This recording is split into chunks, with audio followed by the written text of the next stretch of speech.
గతంలో నష్టాల్లో ఉన్న సింగరేణి సంస్థకు 400 కోట్ల రూపాయల అప్పులు ఇచ్చిన సంస్థ మనుగడకు కాక వెంకటస్వామి జీవం పోశారని మాజీ విప్ నల్లాల ఓదెల అన్నారు. మంచిర్యాల జిల్లా మందమర్రిలోని ఆయన నివాసంలో ఏర్పాటు చేసిన మీడియా సమావేశంలో ఆయన మాట్లాడుతూ కాంగ్రెస్ పార్టీ పెద్దపల్లి ఎంపీ అభ్యర్థి గడ్డం వంశీకృష్ణను 5 లక్షల మెజారిటీతో గెలిపించుకుంటామని మాజీ ఎమ్మెల్యే ఓదెల అన్నారు. కాంగ్రెస్ పార్టీ ఎమ్మెల్యేలపైన బీజేపీ నాయకులు తప్పుడు విమర్శలు చేస్తే ఊరుకోమని హెచ్చరించారు. పెద్దపల్లి పార్లమెంటు నియోజకవర్గం కాక వెంకటస్వామి వివేక వెంకటస్వామి హయాంలోనే అభివృద్ధి చెందిందని అన్నారు. ఇలా దేశంలో బీజేపీ పార్టీ చేయబట్టి, బీజేపీ పాలన చేయబట్టి, మోడీ పాలన చేయబట్టి దేశం అల్లకల్లోలం అవుతా ఉన్నది.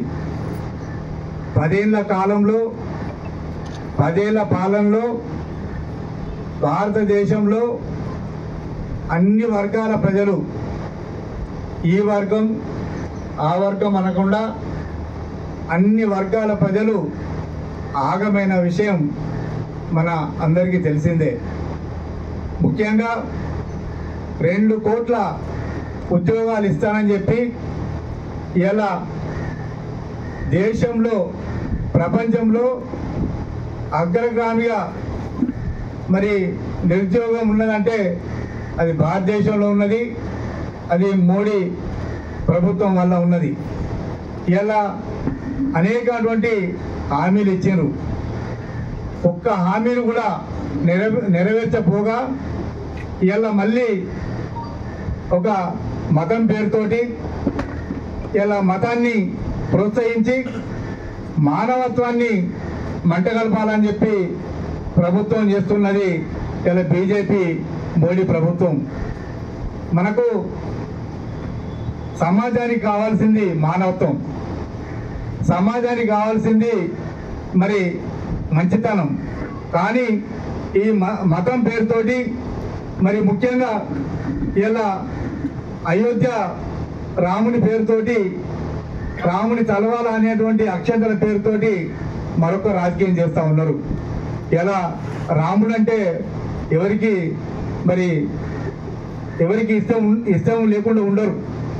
ఇవాళ ప్రతి రాష్ట్రంలో, ప్రతి జిల్లాలో, ప్రతి పట్టణంలో మనం శ్రీరామనవమి చేసుకుంటాం.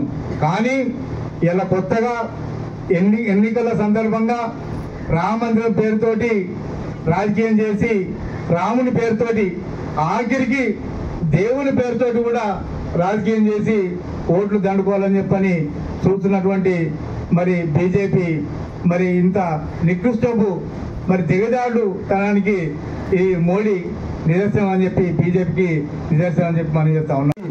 బీజేపీని ఈ ప్రాంత ప్రజలు, ఈ పెద్దపల్లి నియోజక ప్రజలు అందరూ వ్యతిరేకించి ఖచ్చితంగా ఇలా ఖర్గే గారు చెప్తాడు, ఇలా మన సీఎం రేవంత్ రెడ్డి గారు చెప్తాడు, నేను ఖచ్చితంగా ఈ ప్రాంత బిడ్డగా చెప్తున్నా, ఇలా ఖచ్చితంగా రేపు 6 గ్యారంటీలు రేపు అమలవుతాయి. మన బతుకులు బాగుపడతాయి. ఇల్లు లేని వాళ్ళందరికీ ఇల్లు వస్తాయి. ఇప్పటికే కరెంటు 200 యూనిట్లు ఫ్రీగా రావడం జరిగింది. మహిళా సోదరిమణులు ఫ్రీగా మన ట్రావెల్ చేస్తూ ఉన్నారు. అదేవిధంగా 10,000 రూపాయలు రాజీవ్ ఆరోగ్య రాబోతా ఉన్నది.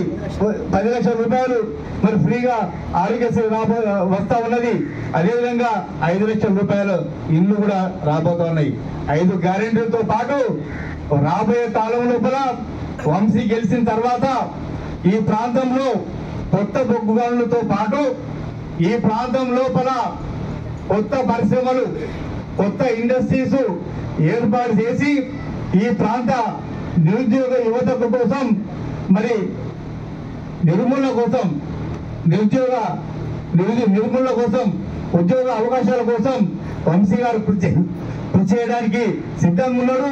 కొత్తగా పరిశ్రమలు పెట్టడానికి సిద్ధంగా ఉన్నారు. కనుక వారిని మనం ప్రోత్సహించి అత్యధిక మెజారిటీతోటి మన చెన్నూరు మన నియోజకవర్గమైనటువంటి ఈ ప్రాంత మన బిడ్డలుగా, ఈ ప్రాంత నాయకులుగా మనం మీ అందరి తరఫున నేను ఒకటే కోరుతా ఉన్నాం. ఒక విఘ్నుడు, ఒక చదువుకున్న వ్యక్తి, ఒక విద్యావేత్త, ఒక పారిశ్రామికవేత్త, ఒక యువకుడు ఈ ప్రాంతానికి ఎంపీ అయితే ఈ ప్రాంతం బాగుపడుతుందని చెప్పని వారు అందరు కలిసి నిర్ణయం తీసుకొని మన ముఖ్యమంత్రి రేవంత్ రెడ్డి గారికి చెప్తే వారు వంశీకృష్ణ గారిని మరి అభ్యర్థిగా పెద్దపల్లి అభ్యర్థిగా మరి చేయడం జరిగింది.